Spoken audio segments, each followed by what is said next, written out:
My mom spent 3 days cooking for 25 guests at my grandma's birthday, but they left her behind. Hello, everyone.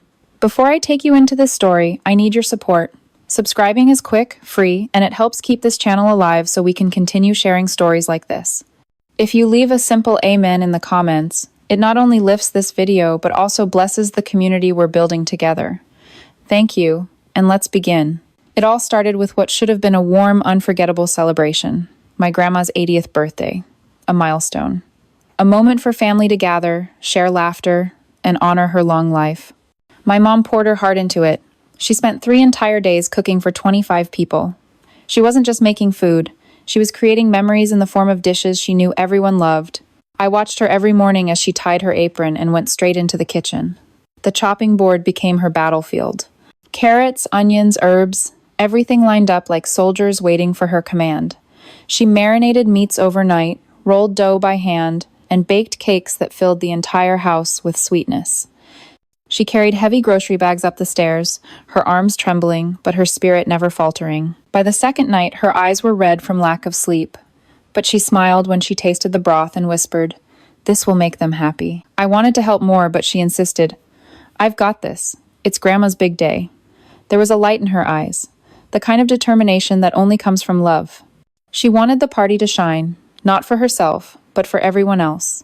She dreamed of seeing my grandmother smile, surrounded by family, enjoying the feast she had prepared with every ounce of her strength. And then the day arrived. The house was transformed. Platters of roasted chicken, glazed ham, creamy casseroles, trays of golden biscuits, and a giant birthday cake sat waiting.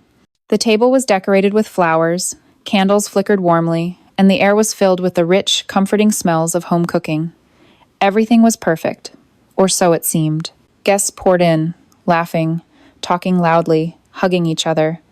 Plates clattered as they rushed toward the food, filling their dishes high, complimenting how delicious everything looked. They said things like, "Wow, this is amazing." But no one turned to my mom. Not one person asked her to sit down, not one person thanked her. Instead, she stood by the kitchen doorway, still wearing her faded apron. I caught her wiping her hands nervously on a towel, as if she didn't know where else to put them. Her chair at the main table stayed empty. The laughter grew louder, wine glasses clinked, and music played, but my mom was invisible in the very celebration she had built from scratch. I watched her face. At first, she smiled faintly, almost convincing herself it was fine. But then I noticed the way her lips pressed tight, the way her eyes flickered downward every time someone reached for another serving without looking at her. Her hands twisted the edge of the towel until her knuckles turned white. The worst moment came when one of my uncles, joking loudly, said, "She's just the cook tonight." Everyone laughed, everyone except my mom. I felt a wave of heat rise in my chest, my heart pounding in my ears. My mom wasn't just the cook. She was the reason this entire celebration even existed. Without her, there would be no feast, no decorated table, no warm gathering. But there she was, cornered by her own silence. She didn't argue, didn't shout, didn't demand recognition. She just stood quietly, shrinking into herself as if her years of effort were nothing more than background noise. In that moment, something inside me broke. I couldn't stand watching her vanish behind the noise of people who didn't deserve her sacrifices. I kept thinking of the past, of all the other times she had done this. Christmas dinners where she cooked for hours, only to be left cleaning up alone. Thanksgiving mornings where she woke at dawn to stuff a turkey that no one remembered she made.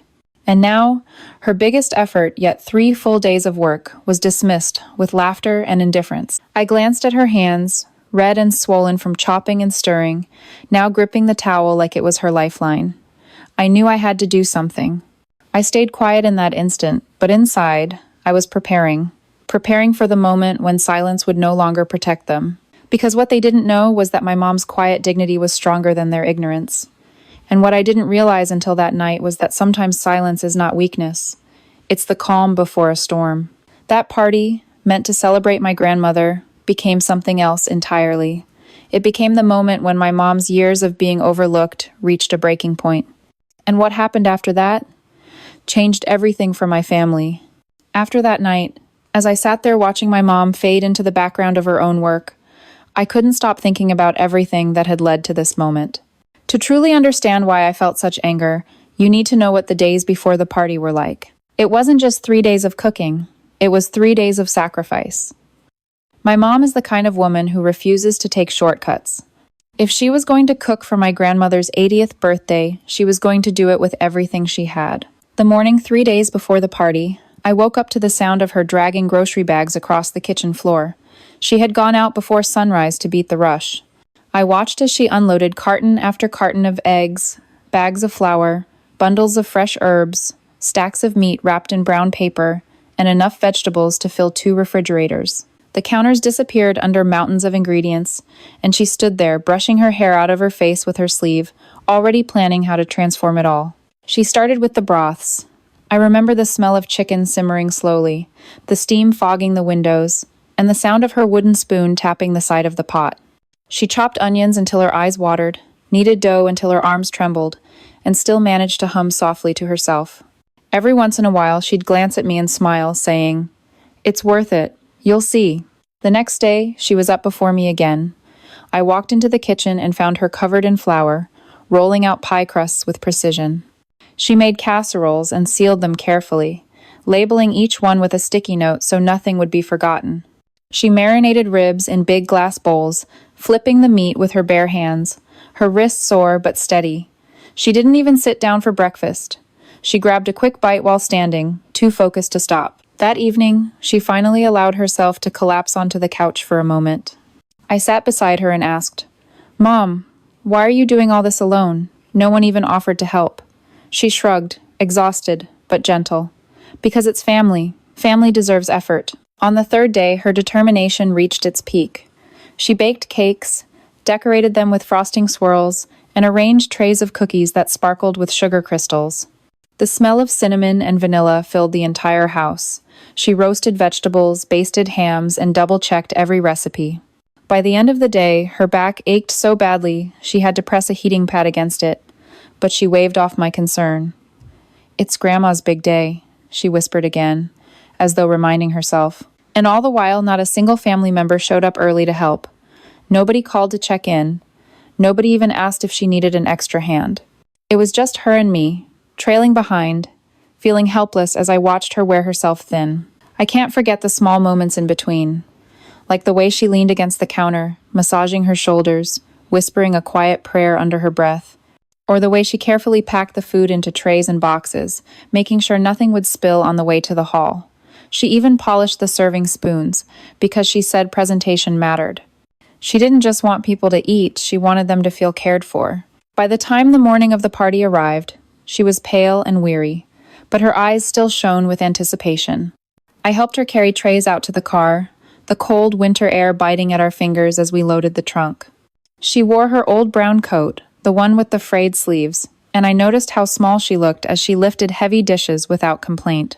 When we got to the hall, she was the first inside, arranging the food with military precision. Platters lined the tables, candles flickered, flowers were set in vases she'd bought with her own money. Guests walked in later and admired everything, saying how beautiful it looked, how good it smelled. And still, no one thought to ask who had made it all possible. Looking back now, I realized those 3 days weren't just preparation for a party. They were a reflection of her entire life.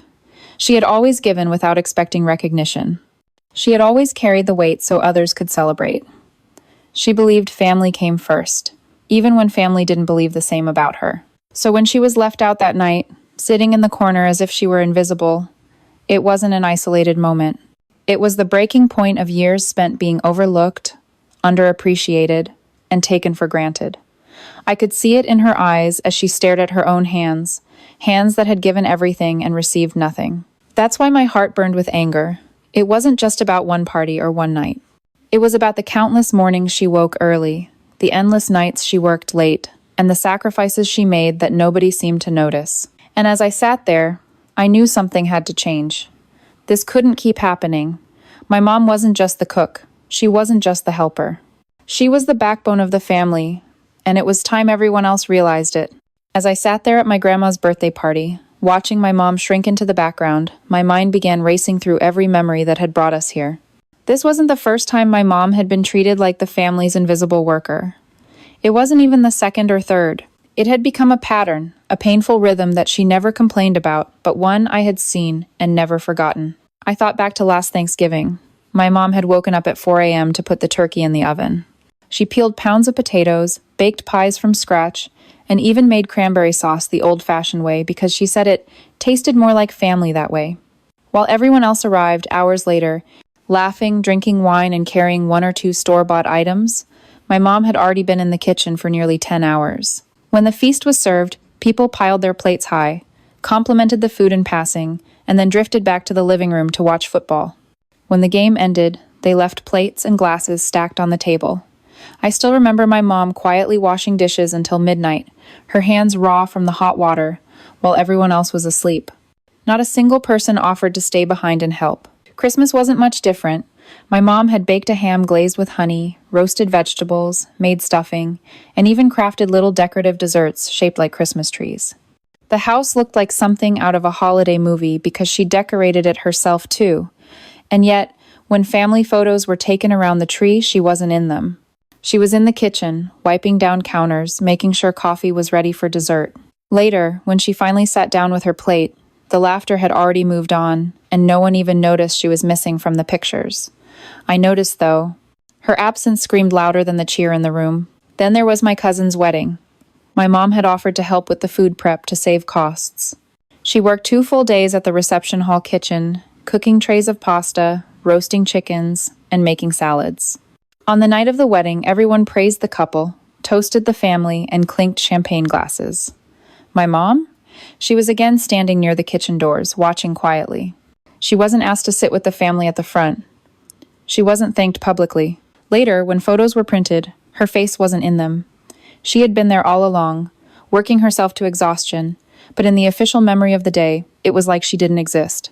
All of those moments were engraved in my memory, and each one burned as I looked at her that night at my grandma's birthday. I could see the weight of years pressing down on her shoulders, even if she never said a word. It struck me that this wasn't just about food, it was about respect, or rather, the lack of it. My mom had given so much of herself to this family, and yet she was treated like background noise, someone who existed only to serve. I started to understand why her hands always shook a little when she set down the final dish. She wanted it to be perfect, not for herself, but for people who never even said thank you. And it wasn't only holidays and weddings. Even in everyday life, I had seen it. When relatives visited, they expected her to host, to cook, to clean, while they sat comfortably in the living room. When someone needed help moving, she was there with her van, hauling boxes. When someone fell sick, she brought soup, groceries, and comfort. She gave and gave, but rarely received more than a passing nod. It made me realize that this night, this birthday party wasn't just a slip. It was the clearest proof of how deeply rooted the problem had become. My mom had been typecast as the caretaker, the invisible hand behind every celebration, and people had grown so used to it that they no longer even saw her. She was the stagehand in a family drama where everyone else demanded the spotlight. I stared at her as she sat with her head slightly bowed, her tired hands folding that napkin again and again. I wanted to shout, to shake the room into awareness, to make them see what I saw. But I also knew something else. She wasn't just hurt. She was tired. Tired in a way that went deeper than lack of sleep. Tired of carrying the weight of people who never looked back to see if she was okay. In that moment, something in me hardened. I knew that this was the last time I would watch my mom disappear into the background. I knew the quiet storm brewing inside me wasn't going away. It was going to come out, sooner or later. And while the family laughed and clinked their glasses that night, unaware, I silently made a promise to myself. I would not let her be invisible anymore. Because what they didn't understand was that every ignored dish, every thankless holiday, every photo without her face was building towards something bigger. And when the breaking point came, it would shake the very foundation of this family. The moment that broke me came just as the candles on the cake were being lit. The room was glowing with laughter, chatter, and clinking glasses. My grandmother sat at the head of the long table, smiling as people gathered around her, waiting to sing. The lights dimmed slightly, and everyone leaned in with excitement. But as the family drew closer, I realized there was one chair left empty, my mom's. She stood at the edge of the room, apron still tied around her waist, as if she didn't belong at the table she had spent 3 days building. The chair that should have been hers was pushed back against the wall, left unused. No one seemed to notice. My uncle raised his glass, my cousins cheered, and still my mom stayed in the shadows. I watched her face, illuminated by the soft flicker of the candles. For a split second, I thought she might step forward, join in, claim her place. But then one of my aunts laughed loudly and said, "Well, she's busy in the kitchen anyway." The words sliced through the air like a knife. Everyone chuckled. Everyone except me. That was it. My chest tightened so hard it felt like I couldn't breathe. I looked at my mom, her smile trembling, her hands twisting the apron strings like they were holding her together. She lowered her eyes, as though agreeing with the cruel joke, as though she really believed she didn't deserve a seat. I couldn't let it happen again. I pushed my chair back and stood up, the scrape of wood against the floor silencing a few people nearby. My voice was steady, sharper than I expected. Does anyone here realize who made all of this possible? Heads turned, conversations stalled. My mom's eyes widened, pleading silently with me not to make a scene. But it was too late. The anger that had been simmering inside me for years was now boiling over. I gestured toward the table. Every dish you're eating, every casserole, every roast, every pie, it was all made by my mom. She spent 3 days cooking for 25 people. She carried this entire party on her back. And yet here she is, standing alone, treated like she's just the help. The room fell into an uneasy silence. I could hear someone clearing their throat, the faint buzz of the ceiling fan, even the fizz of soda in a glass. My grandmother's smile faded into confusion. My uncle tried to laugh it off, muttering, "Oh, come on, it's just a joke." "A joke?" I snapped, my voice louder now. "Do you think it's funny to erase the person who gave you this meal? Do you think it's funny that she's worked herself to exhaustion while you sit here drinking and laughing like royalty?" My mom shook her head slightly, whispering, "Please, sit down." But I wouldn't. I looked around the table, meeting each pair of eyes. She deserves better than this. She deserves respect. And tonight, you're going to give it to her. Someone tried to interrupt, but I cut them off. "Stand up. Every single one of you. Get on your feet and thank her properly. Because without her, there would be no birthday feast, no decorated table, no reason to even be here." For a moment, no one moved. The silence was heavy, stretching long enough to make the air feel suffocating. Then, slowly, chairs scraped back. My cousins rose first, awkward and hesitant, then my aunts, uncles, and even my grandmother. One by one, they stood, shifting uncomfortably, their eyes darting toward my mom. My grandmother finally spoke, her voice shaking. "Thank you, my dear. I didn't realize." Her words trailed off, and tears welled in her eyes. She stepped forward and took my mom's hand. "I should have said it sooner. I should have made sure everyone did." My mom's lips parted, trembling as if she couldn't believe what was happening. She tried to protest, whispering, "It's okay. I don't need." But I squeezed her shoulder gently and said, "Yes, you do. You always have." The tension cracked. People began mumbling apologies, some more sincere than others. My uncle avoided eye contact, but even he muttered, "Thanks for the food." A few of my cousins hugged her awkwardly, as if realizing for the first time that she was more than the person who filled their plates. And then came the part that shocked me most. My aunt, the very one who had joked about my mom being busy in the kitchen, actually sank to her knees beside her chair, tears in her eyes. "I'm sorry," she said. "We've treated you unfairly. I don't know what we were thinking." I will never forget the look on my mom's face. It wasn't triumph. It wasn't satisfaction. It was something deeper, a quiet relief mixed with years of buried pain. She didn't gloat. She didn't scold. She simply smiled weakly, as though the weight she had carried for so long had finally been noticed, even if only for a moment. The candles on the cake still flickered, waiting to be blown out. But the air in the room had shifted. The party wasn't about my grandmother's birthday anymore. It was about the woman who had held this family together, unseen, for decades. And as I sat back down, my heart still pounding, I knew that this night would be remembered not for the cake, not for the gifts, but for the moment the silence finally broke. The silence that followed lingered like smoke after a fire. My mom sat frozen, her apron still tied around her waist, her cheeks flushed from both exhaustion and embarrassment.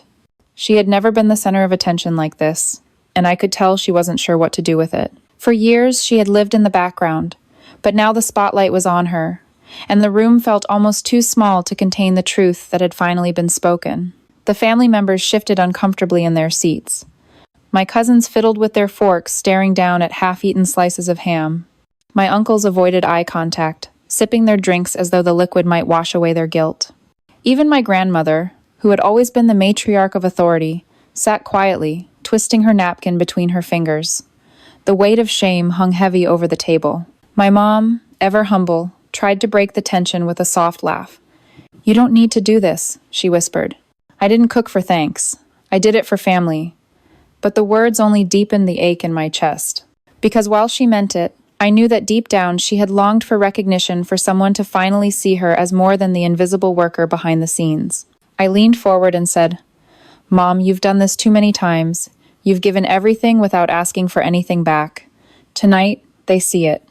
Tonight, they can't ignore it anymore." It was then that something remarkable happened. My aunt, still kneeling by my mom's chair, picked up one of the dirty plates and carried it into the kitchen. Another cousin followed, stacking glasses in her arms. Then, as if a silent agreement had passed through the room, more and more family members rose from their seats, gathering dishes, carrying trays, wiping down the table. For the first time in my life, I saw my family working instead of expecting my mom to do it all.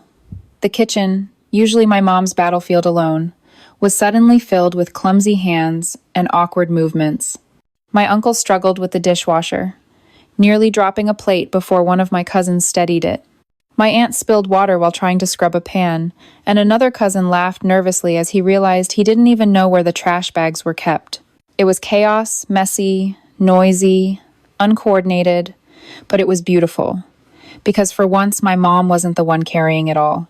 For once, they felt what it was like to clean up after themselves, to carry even a fraction of the burden she bore every holiday, every birthday, every gathering. I watched my mom's face as she took it all in. Her eyes shimmered, not with tears of sadness this time, but with something lighter, something freer. She still looked tired, but for the first time that night, she looked seen. When the last dish was washed and the final trash bag tied, the family gathered back around the table. No one laughed this time. No one joked. The mood had shifted entirely. My grandmother cleared her throat, her voice trembling as she spoke. "I should have said something years ago.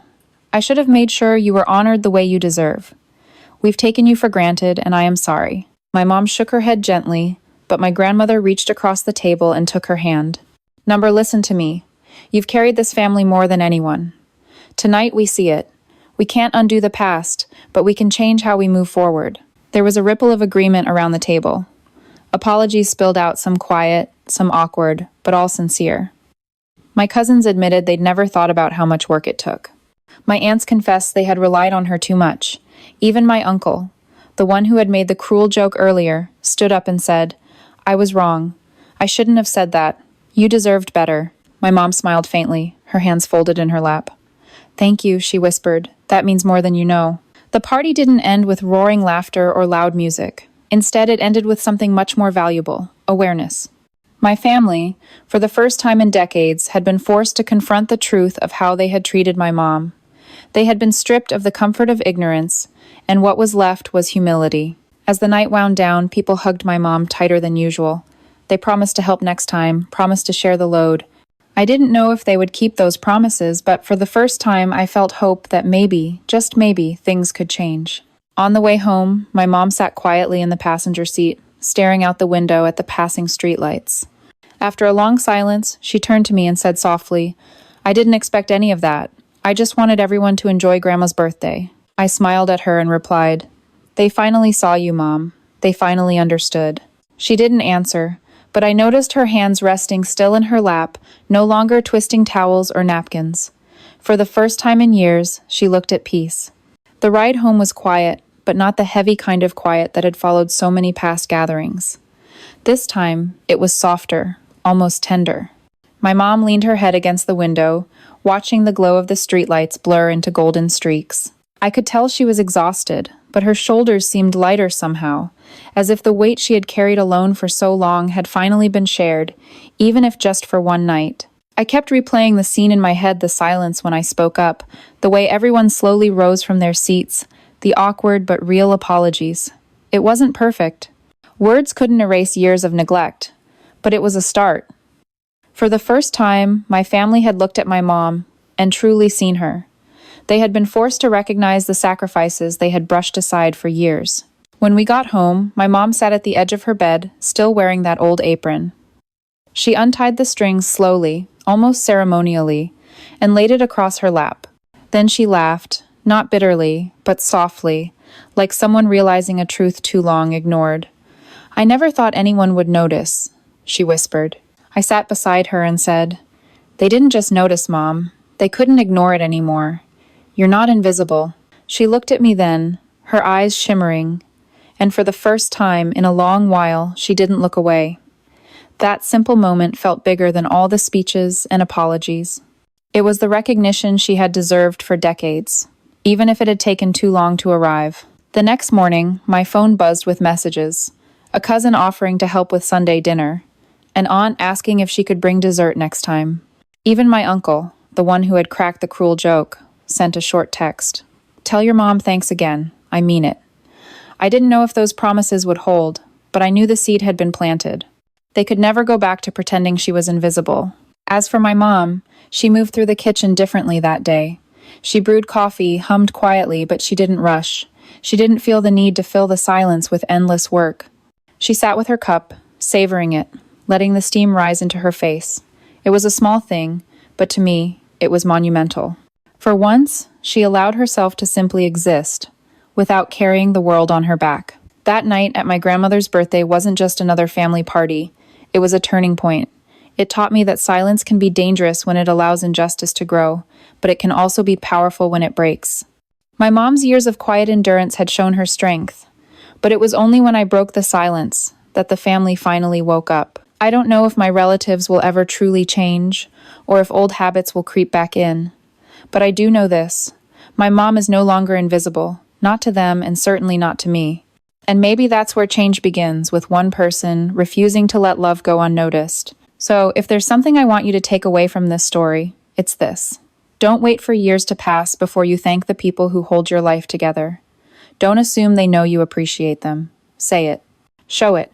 Because sometimes the quietest people carry the heaviest burdens. And before we close today's video, let me ask you one small favor. If you felt something in this story, if it reminded you of someone in your own life, please take a moment to subscribe. It's quick, it's free, and it allows us to keep bringing you stories that matter. Drop an amen in the comments to remind someone out there that they're seen, that they're valued. Your support means the world, and together we can keep this community alive. Thank you for watching, and may you never overlook the quiet heroes in your own family.